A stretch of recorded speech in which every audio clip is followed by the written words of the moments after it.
چلے اسی تنخواہ میں سے جب بندہ بڑے بیٹے کی شادی کر کے بہو بیاہ کے لے آئے تو پھر بھی کام چلتا ہے، اور جب اس بیٹے کو اللہ بچے عطا کر دے تو اسی گھر میں، اسی آنگن میں، اسی چھت کے نیچے کام چلتا ہے، تو پھر تو مان جانا کہ چلانے والا تو نہیں، چلانے والا کوئی اور ہے۔ پھر تو مان جا کہ چلانے والا کوئی تو اس وقت جب تنخواہ تیری لگی تھی تو کہتا تھا ابا ابھی میری شادی نہ کر، میں بیوی کو کیسے کھلاؤں گا؟ تو وہی شخص ہے جس کی چھت کے نیچے پھر 1.5 درجن پوتے بھی پل رہے ہیں اور گزارا ان کا بھی ہو رہا ہے۔ تو رزق کا ذمہ کس کا ہے؟ اللہ کا ذمہ۔ اب ہمیں پتہ ہے پہلی بات تو پریشانی اس لیے اتار دینی چاہیے کہ ذمہ ہمارا ہے ہی نہیں۔ اب دوسری بات یہ کہ ذمہ داری کس کی ہے؟ اللہ حکیم بھی ہے اور علیم بھی ہے، حکیم بھی ہے اور جانتا بھی ہے اور اسے پتہ بھی ہے کہ دینا کس طرح ہے۔ اب ہم پتہ کیا کہتے ہیں؟ کہتے ہیں وہ جو بندہ پجاروں میں بیٹھا ہے وہاں اسے نہیں بیٹھنا چاہیے تھا، اور میرا حق تھا۔ تجھے زیادہ پتہ ہے کہ اللہ کو؟ بول کے بتانا کس کو پتہ زیادہ ہے؟ کیوں جی؟ تو آپ اصل ٹینشن پتہ کب لگتی ہے؟ جب بندے کہتے ہیں نہیں وہ پجاروں میری تھی، میرا حق تھا۔ وہ جب گزرتی ہے نا پاس سے مہران کے تو مہران والا ٹینشن بڑی لیتا ہے، حالانکہ اللہ کو زیادہ پتہ ہے کہ وہ حق۔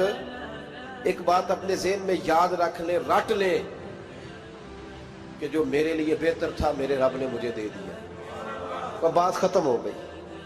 بس وصل اچھا ہے نہ فراق اچھا ہے، یار جس حال میں رکھے وہی حال اچھا ہے۔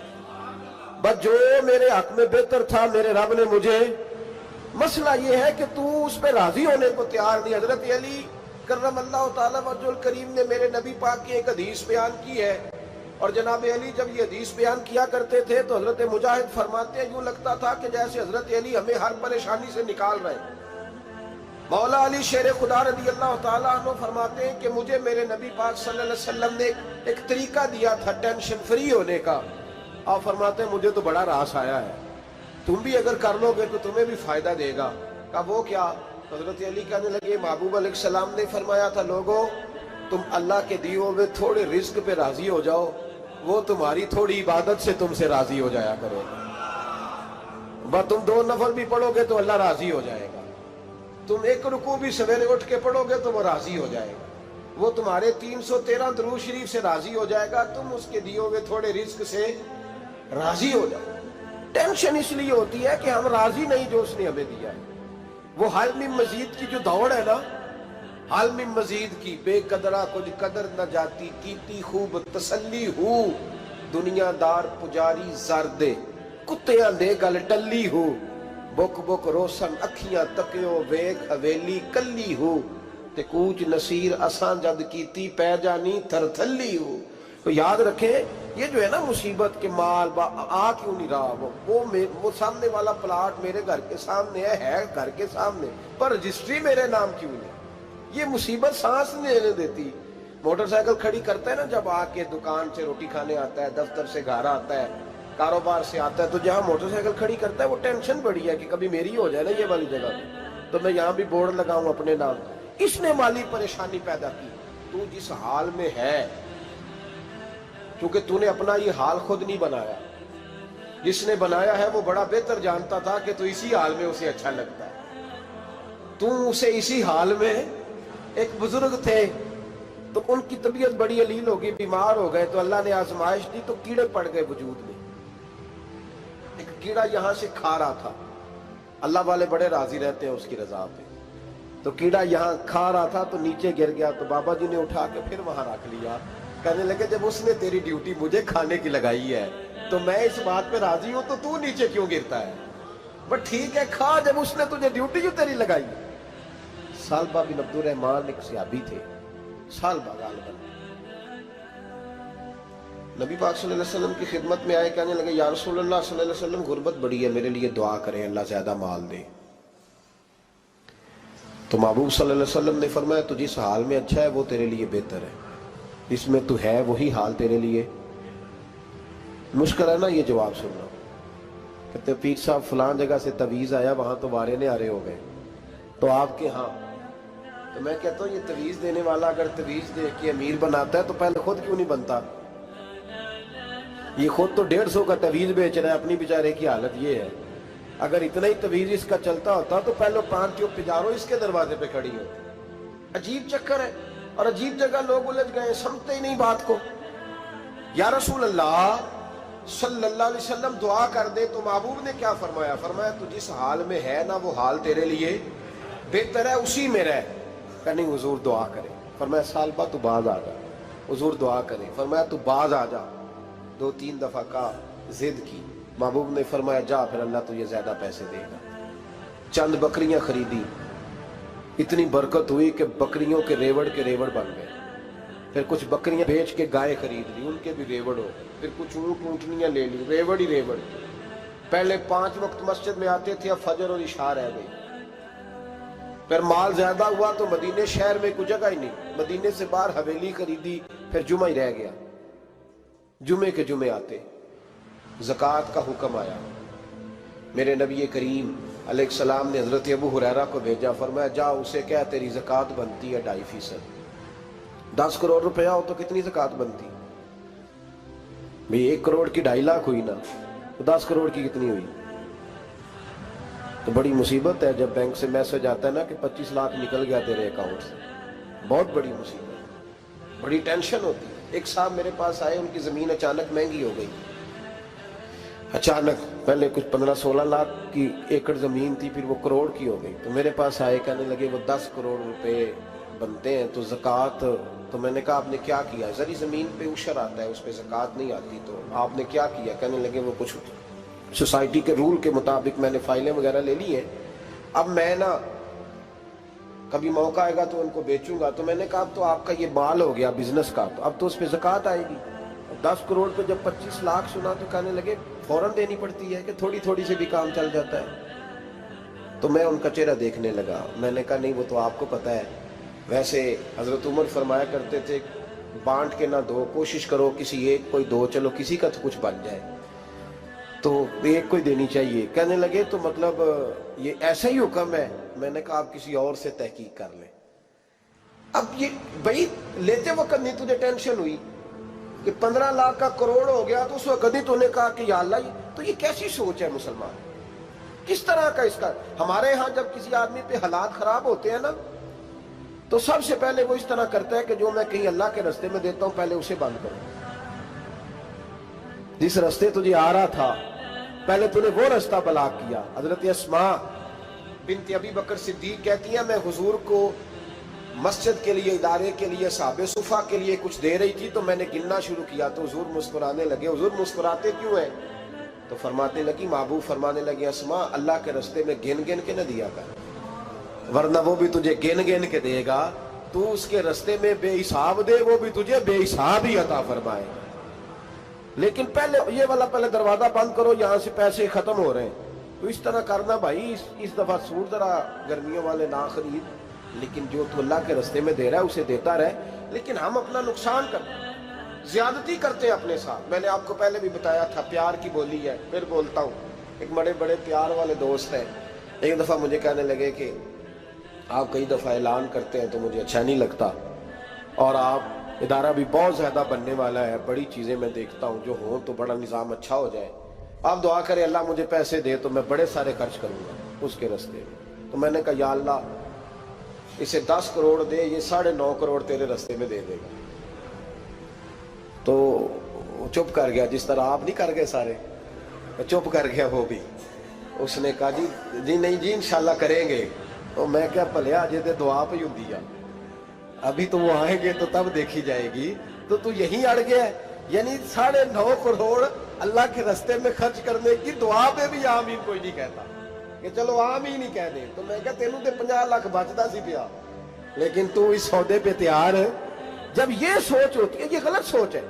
یہ بات تو اگر تے مسکرانے والی, لیکن یہ سوچ صحیح نہیں. حضرت عثمان غنی رضی اللہ تعالیٰ عنہ کہتے ہیں جس وقت نبی پاک صلی اللہ علیہ وسلم نے اعلان کیا نا جنگ کے موقع پر کہ 800 سپاہیوں کا خرچہ چاہیے, کہتے ہیں میرے پاس 600 کا تھا. یہاں ایک روایت میں حضور نے 1000 کا اعلان کیا تو میرے پاس 800 کا تھا.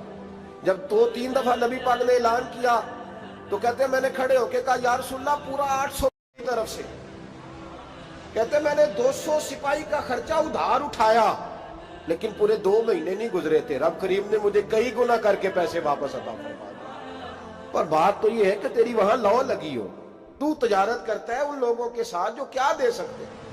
تو سالبہ کے پاس حضور نے پیغام بھیجا، پہلے تو کہا تیرے لیے بہتر نہیں مال، جب اصرار کیا تو بڑی برکت ہو گئی، بڑا آیا تو فرمایا زکوٰۃ دے، 2.5% زکوٰۃ ہے۔ اب جب سوچا کہ 5 اونٹوں پہ ایک بکری جائے گی اور بڑا سارا مجھے دینا پڑے گا، اب جب غور کیا تو یہ تو نہ کہا کہ میں نہیں دیتا۔ حضرت ابو ہریرہ سے کہنے لگے نبی کریم علیہ السلام کی خدمت میں عرض کرنا کہ میں خود آؤں گا۔ حضرت ابو ہریرہ نے آ کے عرض کی یا رسول اللہ صلی اللہ تعالی علیہ وسلم، حضور وہ کہتے تھے میں خود آؤں گا، تو کہتے ہیں محبوب نے ٹھنڈی سانس لی، فرمایا اسے کہا تھا کہ تیرے لیے مال بہتر نہیں، اب ہلاک ہو گیا، ہائے افسوس ہلاک ہو گیا۔ ان کو بھی تھوڑی دیر کے بعد احساس ہوا کہ یہ میں نے کیا کیا، نبی پاک کو ہی کہہ دیا نہیں ہے، حضور کو کہہ دیا بعد میں آؤں گا۔ اب دوڑے آئے، عرض کی حضور میں سارا کچھ لے کے آئے، قبول کر لیں۔ محبوب نے فرمایا گویا بلال حبشی کی خشک کھجور بھی قبول ہے، اور صہیب رومی ایک اٹی بان کی لائے تو وہ بھی قبول ہے، اور عمار بن یاسر اور مصعب بن عمیر اگر 2 دینار دے جائیں اور کوئی پرانا جوڑا کسی سپاہی کے لیے چھوڑ جائے تو وہ بھی قبول ہے، لیکن تو اپنا لاکھوں لے کے چلا جا، تیرا کوئی نہیں قبول، معاف کر دے۔ فرمایا جا معاف کیا، پر پیسے لے کے نہ آنا۔ اگلے سال پھر آئے، بندے ہوئے ہاتھ ہیں، محبوبہ میں دولت کا کیا کروں گا، آگ لگانی ہے، قبول کر لیں۔ فرمایا تو لے جا، تیرا نہیں قبول، گرا جو ان کی نگاہ سے وہ سنبھل نہیں سکتا۔ حضور نے وصال ظاہری کیا تو جناب صدیق اکبر کے پاس آئے، لاکھوں کا مال، ابو بکر قبول کر لو، تو جناب صدیق اکبر کہنے لگے اس کا کر لو جس کا نبی نے نہیں کیا، چل جا کوئی نہیں چاہیے۔ حضرت عمر کے زمانے میں قحط پڑ گیا، بارشیں نہیں ہوتی، غلہ نہیں ملتا، حالات خراب ہے، مالی طور پہ بحران آ گیا، غربتیں، مجبوریاں، تکلیفیں، آ کے روئے، عمر میرا قبول کر لو، مجھے معافی تو مل گئی تھی نا۔ فرمایا معافی اپنی جگہ پہ، پر جس کا مصطفیٰ نے قبول نہیں کیا۔ بہت سارے لوگوں کو پتہ ہی نہیں کہ ان کا قبول ہی نہیں ہوا، اور وہ الجھے ہوئے، انہیں خبر ہی نہیں کہ اصل بات کیا ہے۔ فرمایا جس کا مصطفیٰ کریم نے قبول نہیں کیا، اب ہیرے اور جواہرات بھی لے کے آئے تو بھوکے مریں گے، پر اس کا قبول، اس بات پہ راضی رہو، اس حال میں اللہ نے رکھا ہوا، اس حال میں راضی رہو۔ جو مصیبت ہے نا دیکھنی کہ وہ بھی میرے پاس، تمہیں کیا پتا، کبھی پوچھ تو صحیح اس سے وہ کس مصیبت کا شکار ہے، جو مالی طور پہ بڑا امیر ہے، تو اس کی طرف دیکھ کے اپنا دل برا کرتا ہے۔ بس جس حال میں رب نے رکھا ہے اس حال میں رہ۔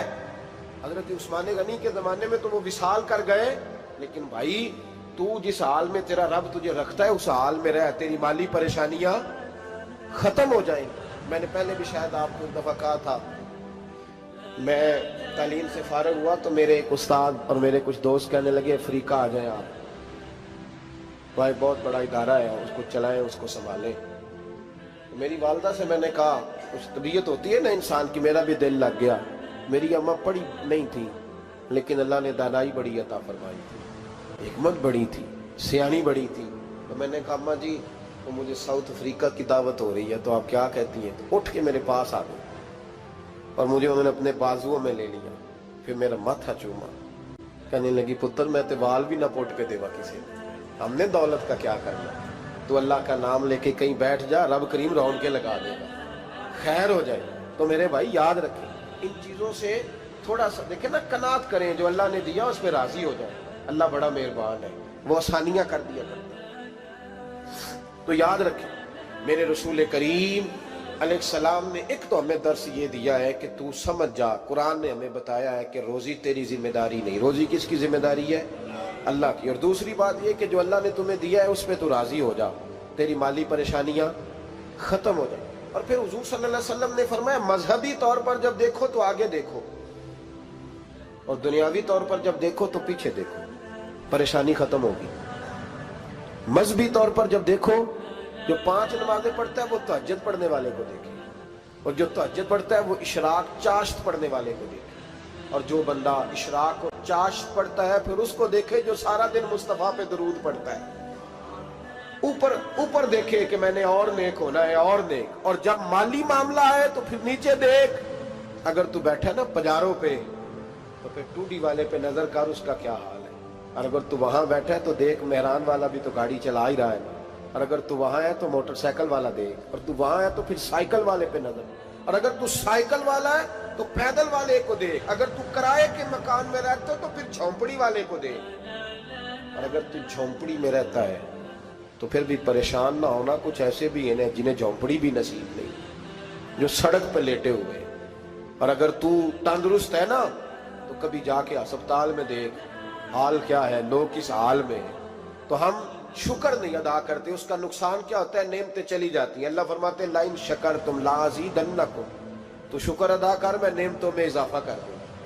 تو بھائی مالی پریشانی کا تیسرا سبب یہ ہے کہ ہم دیکھتے ہیں مالی طور پر اوپر، تو پھر ہمیں طبیعت بگڑتی ہے. اور پھر مالی پریشانیوں کے کچھ اور اسباب بھی ہیں. امام شافعی فرماتے ہیں جن گھروں میں لوگ فجر کی نماز کے وقت سوئے ہوتے ہیں ان گھروں میں رزق نہیں آتا. آپ فرماتے ہیں فجر کا وقت اللہ کے دینے کا وقت ہے، اس وقت اللہ بانٹتا ہے. حضور صلی اللہ علیہ وسلم کا فرمان ہے نا حدیث میں کہ تہجد کے وقت اللہ پہلے آسمان پہ نزول جلال فرماتا ہے جو اس کی شان کے لائق ہے تہجد کے وقت، اور وہ کہتا ہے مانگو میں تمہیں عطا کروں گا. لینے کی باری آئے تو بندہ سمیٹ سماٹ کے اندر گھس جائے. ہمارے ہاں یہ ہوتا ہے کہ عشاء کے بعد بچے بیٹھتے ہیں موبائل لے کے، تہجد کا وقت آتا ہے تو ان کی آنکھیں بند ہونی شروع ہوتی. تو لینے کے وقت تو سویا تھا، تیرا مسئلہ کیسے حل ہوگا؟ بھائی جب کوئی آدمی خیرات بانٹ رہا ہو تو جو پیالہ پیچھے کر لے اسے ملے گا؟ کہتے اس وقت آنا جب میں بانٹ رہا تھا، اب تو کدھر آ گیا ہے؟ مثال دے رہا ہوں. تو فجر کا وقت مانگنے کا ہے، تو ساری رات تو گزر گئی گیمیں کھیلتے، ٹی وی دیکھتے، اور جو لینے کا وقت تھا تو سو گیا، تو کیسے آئے گا تیرے پاس؟ تو اٹھے سویرے بندوں سے مانگ کے دیکھ لیا، بڑی عزتیں خراب ہوئی. فجر کا وقت اٹھ کے جھولی پھیلائے. میرے رسول پاک علیہ السلام فرماتے ہیں، رب فرماتے ہیں جب بندے میرے آگے جھولی پھیلاتے ہیں مجھے شرم آتی ہے، کیسے خالی واپس کر. محمد مصطفیٰ آئے بہار در بہار آئی. محمد مصطفیٰ آئے بہار در بہار آئی. زمین کو چومنے جنت کی خوشبو بار بار آئی. زمین کو چومنے جنت کی خوشبو بار بار آئی. جناب آمنہ کا چاند جب چمکا زمانے میں، کمر کی چاندنی قدموں پہ ہونے کو نثار آئی. کمر کی چاندنی قدموں پہ ہونے کو نثار آئی. محمد مصطفیٰ آئے بہار در بہار آئی. محمد مصطفیٰ آئے بہار در بہار آئی. زمین کو چومنے جنت کی خوشبو بار بار آئی.